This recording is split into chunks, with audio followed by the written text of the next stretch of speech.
영적으로 부흥하는 교회 하는 제목으로 저와 여러분이 큰 은혜 받는 시간 되기를 바랍니다. 신앙생활에 있어서 가장 중요한 것들이 너무 많지만 그 중에서 빼놓을 수 없는 것, 제일 중요한 것, 하나님과의 관계 회복입니다.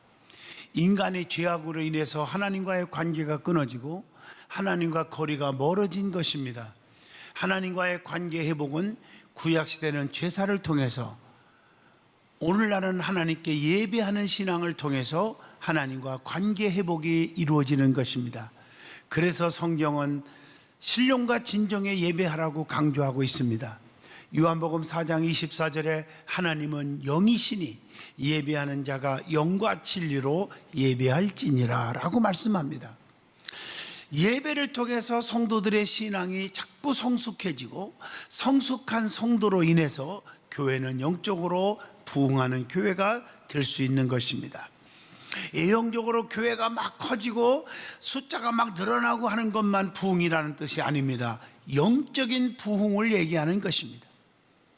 병든 영혼, 죽은 영혼이 많으면 아무리 수천만 명이 있어도 그 숫자는 많아도 아름다운 교회, 축복의 교회라고 말할 수가 없을 것입니다.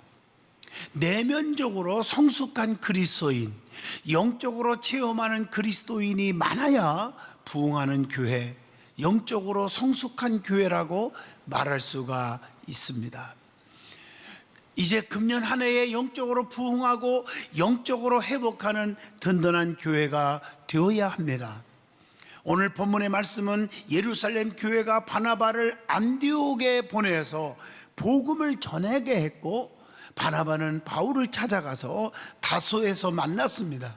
그리고 바울과 함께 1년간 큰 무리들에게 복음을 가르쳤다고 했고, 제자들이 비로소 거기서 은혜 받고 안디옥에서 그리스도인이라 라고 일컬음을 받게 되었다고 하는 것이 오늘의 말씀입니다. 안디옥 교회는 영적으로 보면 엄청나게 은혜가 있고 부흥하는 교회가 된 것입니다. 그래서 영적으로 부흥하는 교회, 은혜가 넘치는 교회, 이런 제목으로 말씀을 전할 때 저와 여러분이 은혜가 충만하기를 바랍니다. 교회는 영적으로 부흥하려면, 정말 은혜가 충만하려면 어떻게 해야 됩니까? 하는 것입니다. 영적으로 부흥을 해야 하는데, 그래서 부흥하기 위한 비결을 좀 찾아보려고 합니다. 첫째로는 영적인 지도자가 많아야 된다는 것입니다. 교회 안에는 목사나 장로님들이나 우리 부교육자들이나 모든 또 교회의 지도자들이 영적으로 무장되어야 된다는 것이에요. 이론적으로 지적으로만 가지고 있는 것은 아무 가치가 없습니다. 오늘날 많은 분들이 신앙생활을 오래 하다 보면 직분을 많이 가졌는데 영적으로 깨어있지를 못해요. 이론적인 신앙생활을 하는 분들이 너무 많아요. 가치가 없습니다. 교회 안에서는 영적으로 체험한 능력 있는 주회종들도 필요하지만 영적으로 깨어있는 은혜 받은 교회의 평신도 지도자들도 많이 필요하다는 것입니다. 안디옥에서 말씀을 전한 지도자는 너무 귀한 지도자였습니다. 그게 누굽니까?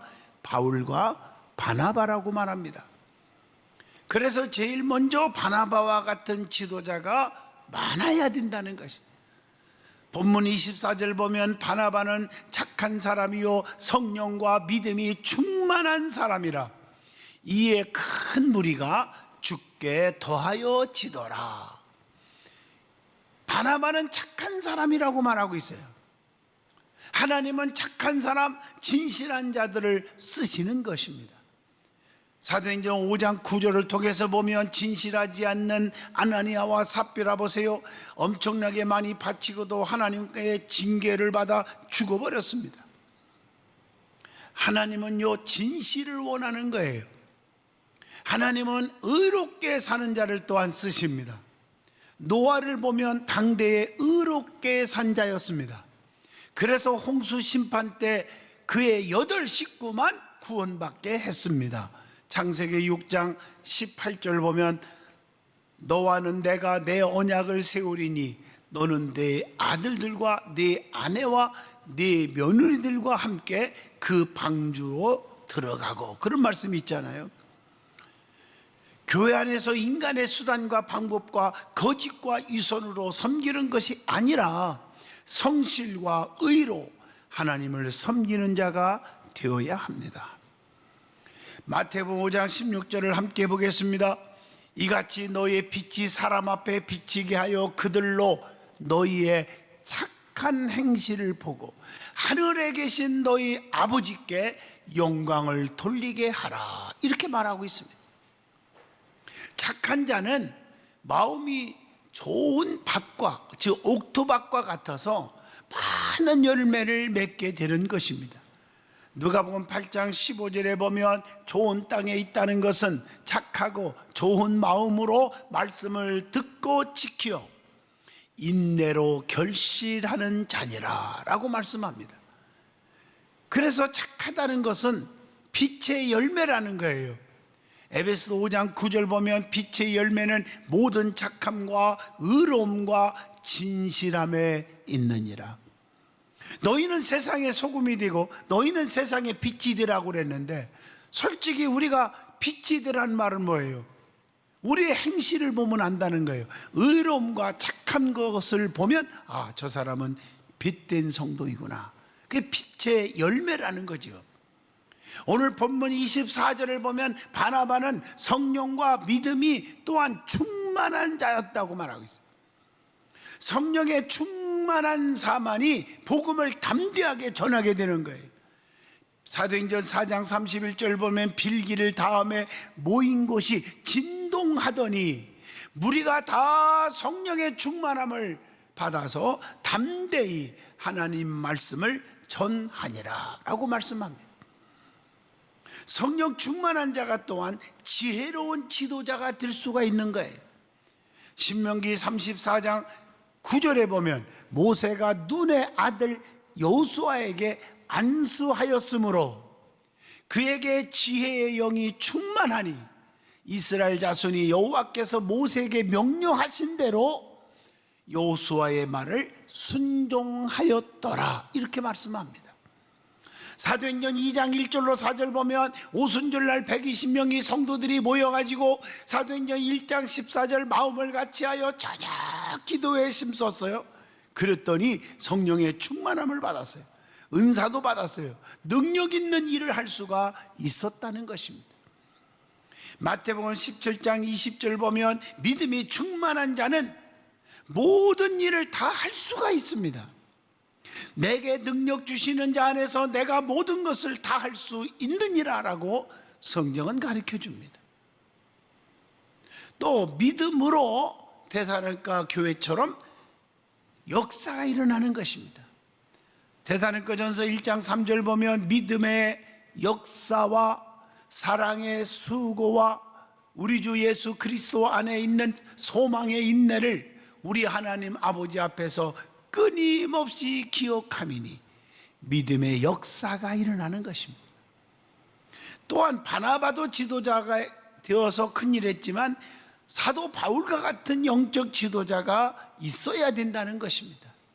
오늘 본문 25절로 26절을 보시면 바나바가 바울을 찾으러 다소에 가서 만남에 안디옥에 데리고 와서 둘이 교회에서 동역했다고 말합니다.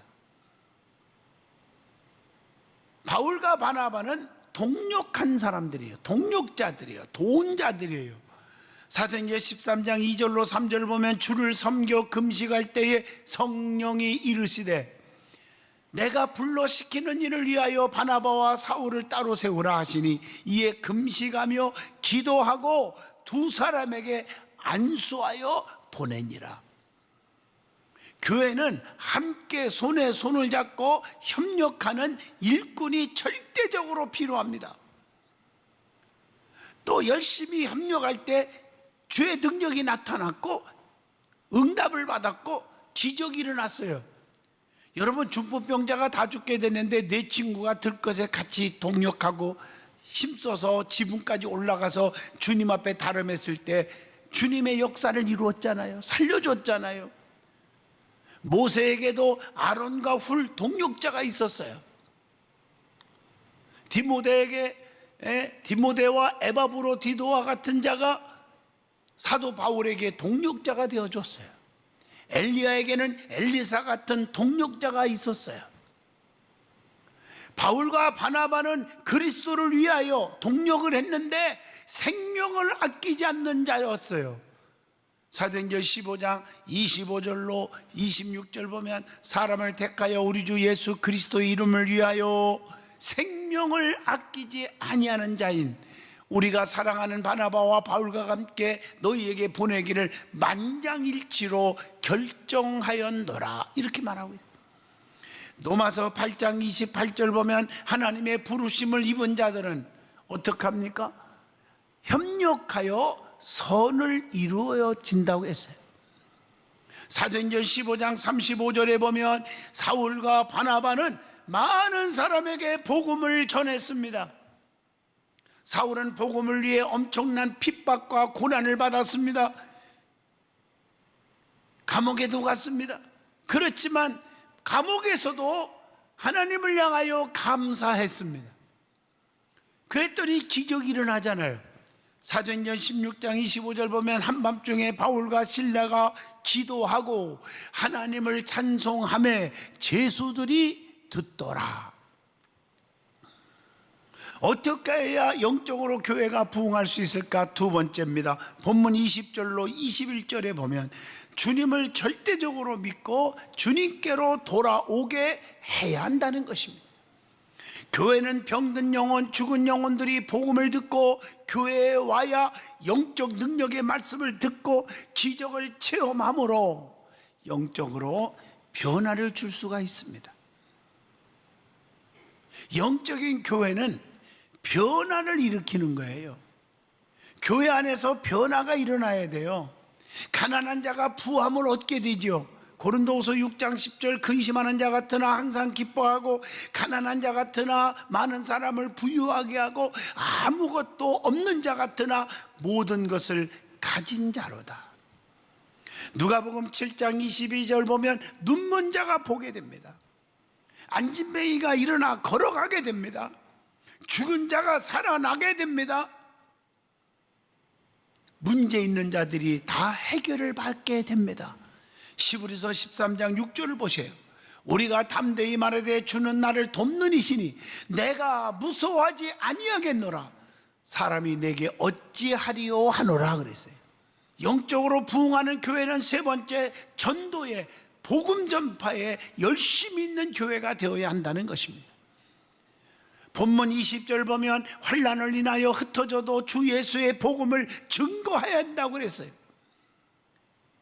그리고 사도행전 1장 말씀처럼 땅끝까지 전도하라고 그랬어요. 주님의 지상명령이에요. 오직 성령의 너에게 임하시면 권능을 받고 예루살렘과 온 유다와 사마리아와 땅끝까지 이르러 내 증인이 되리라 하시니라. 그리고 디모데후서 4장 2절처럼 쉬지 말고 전도해야 돼요. 아무리 코로나 시대라고 두려워하고 벌벌 떨고 숨어 있지 말고 간접적으로라도 복음을 전하로라도 복음을 전해야 돼요. 마태복음 28장 19절 보면 너희는 가서 모든 민족을 제자 삼아서 아버지와 아들과 성령의 이름으로 세례를 베풀고 그랬어요. 전도하는 교회, 복음을 전파하는 교회는 살아 움직이는 교회인 줄로 믿습니다. 그래서 전도하는 교회가 주님이 동행해 주신다는 거예요. 항상 함께 해준다는 거예요. 마태복음 28장 20절에 볼지어다 내가 세상 끝날까지 너희와 항상 함께 있으리라 하시니라. 어떻게 하여야 영적으로 부흥하는 교회가 될 수 있을까? 네 번째, 섬기는 일이 많아야 영적인 부흥하는 교회가 되는 것입니다. 그러면 어떻게 섬기는 거냐? 종의 자세로 섬기라는 거예요. 욥기서 1장 21절 보면 욥은요 삶의 근원이 나가 아니라 하나님이시라 하고 고백합니다. 이게 종의 자세예요. 창세기 45장 5절 보면요 요셉도 나를 지금까지 인도하시는 분은 하나님이십니다라고 고백을 합니다.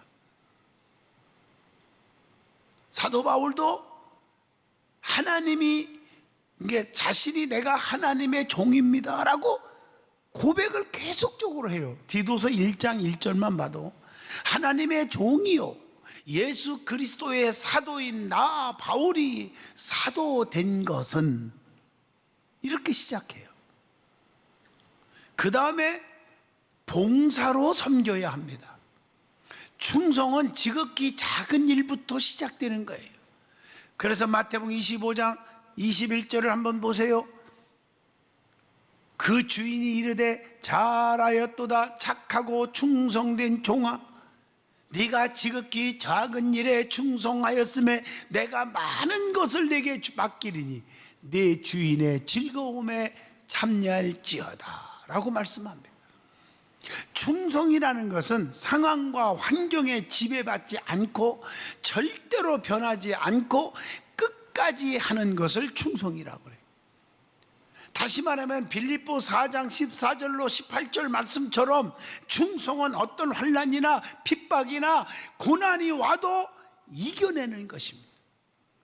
그래서 충성도 죽도록 충성하는 것, 은밀하게 충성하는 것, 작은 일에도 충성하는 것, 사명감에 의해서 충성하는, 끝까지 충성하는 것을 가리킵니다. 그리고 예배로 섬겨야 합니다. 하나님은 예배 받으시기에 합당하신 분이라고 그랬어요. 신명기 26장 10절 보면 너는 그것을 네 하나님 여호와 앞에 두고 네 하나님 여호와 앞에 경배할 것이며 그랬거든요. 하나님께 성도는 마땅히 예배를 드려야 한다는 거예요. 시편 34편 9절의 말씀입니다. 모든 것의 근원 되시는 하나님께 경배, 예배를 해야 되는 거예요. 계시록 14장 7절 보면 그가 큰 음성으로 이르되 하나님을 두려워하며 그에게 영광을 돌리라. 이는 그의 심판의 시간이 이르렀음이니 하늘과 땅과 바다와 물들의 근원을 만드신 이를 경배하라, 즉 예배하라 하더라, 이렇게 말씀하고 있어요. 그래서 예배의 성공자가 은혜를 받고 기도의 응답을 받고 형통의 축복이 있다는 것입니다. 예배는 하나님 만나는 시간입니다. 하나님 만나기를 싫어하고 하나님 만나는 것을 게으리하면 하나님을 사랑하는 자가 아니죠. 너희가 내 사랑 안에 거하라, 그리하면 나도 너희 사랑 안에 거하리라. 조건이 따르잖아요. 어떻게 해야 영적으로 교회가 부흥하는 교회가 될 수 있습니까? 다섯 번째, 기둥 신자가 교회에 많아져야 합니다. 열왕기상 7장 21절 보면 이 두 기둥을 성전의 주랑 앞에 세우되 오른쪽 기둥을 세우고 그 이름을 야긴이라 하고 왼쪽의 기둥을 세우고 그 이름을 보아스라 하였더라. 근데 성전에는 야긴과 보아스 두 기둥이 있었단 말이에요. 여러분 집을 봐도 그렇고 교회를 봐도 기둥이 엄청나게 중요하거든요. 그러면 누구든지 다 기둥이 되는 게 아닙니다. 기둥에 자격이 있죠. 뭐 얘기하라면 많지요. 대패질도 하고 또 아름답게 하고 뭐 페인트 칠도 하고 뭐 여러 가지 얘기할 게 많지만 특별히 중요한 것은 기둥은 반듯해야 합니다. 반듯해야 돼. 탄탄해야 되고요. 그리고 기둥은 끝까지 받드는 거예요. 룻처럼 엘리사처럼. 그게 기둥인 거예요. 진실해야 되고 탄탄해서 비바람 눈보라치고 별의별 소리를 들어도 흔들리지 않고 아무리 힘들어도 끝까지 교회를 지키는 자, 이게 바로 기둥신자입니다. 주의 종들은 목회하면서 기둥신자 때문에 힘이 난다고 하는 것입니다. 사도 바울은 디모데와 에바브로도 같은 두 기둥이 있었다고 고린도전서 4장 17절에 말합니다. 또 아굴라와 브리스길라 같은 두 부부가 기둥이 되어서 바울을 도왔어요. 감옥에 있을 때까지도 감옥에까지 찾아가서 도왔어요. 출애굽기 17장 12절에 보면 모세도 아론과 훌 같은 두 기둥이 받들어서 오랑캐들을 부시고 이스라엘을 이기게 하셨어요. 예수님도 12제자가 있었지만 베드로와 요한과 야고보 같은 특별한 세 기둥이 있었다고 마태복음 26장 36절을 통해서 압니다.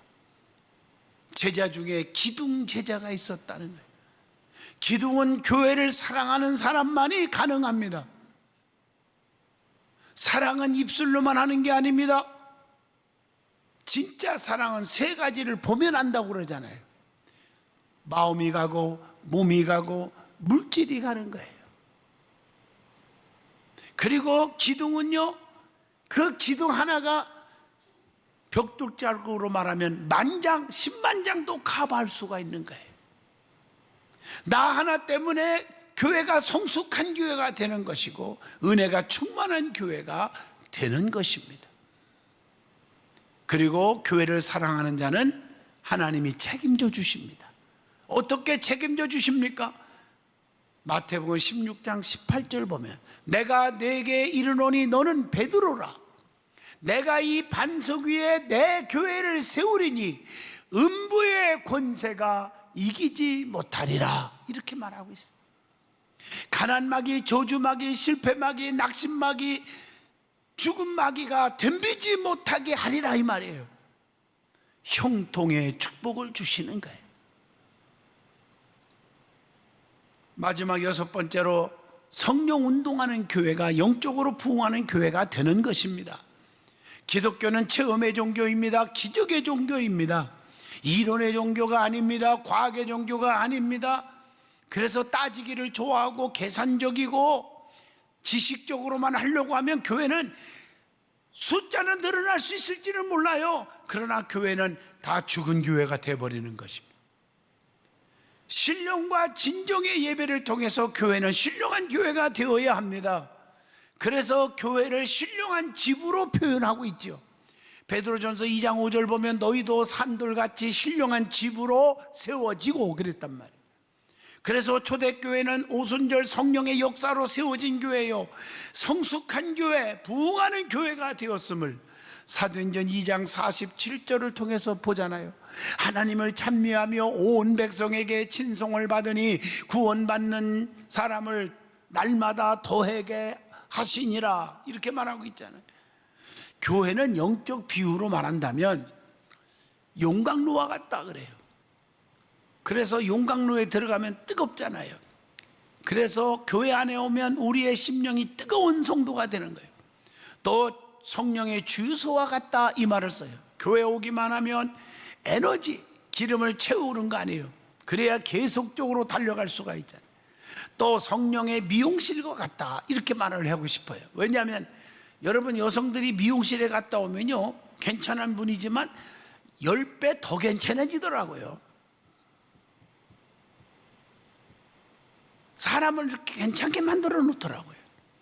또 교회는 대장간과 같다. 어릴 적에 제가 대장간을 많이 이렇게 들렸는데, 대장간에 가면요 그냥 쓸모없는 그런 쇳조각도 전부 불로 녹여가지고요 망치로 쳐서 필요한 그릇을 다 만들어내요. 삽도 만들고 호미도 만들고 뭐 칼도 만들고 필요한 도구를 다 만들어내더라고요. 성도들이 교회 안에 와서 성령의 불로 은혜 받고 녹아져서 하나님 앞에 합당한 그릇으로 만들어질 줄로 믿습니다. 결론적으로 말하면 안디옥 교회는 바울과 바나바를 통해서 복음이 전파되어 성령 충만해서 그리스도인이라고 부름을 받게 되었다는 겁니다. 비로소 저 사람은 그리스도의 사람이야 이렇게 일컬음을 받은 거예요. 교회가 날마다 부흥하게 돼야 되는 거죠.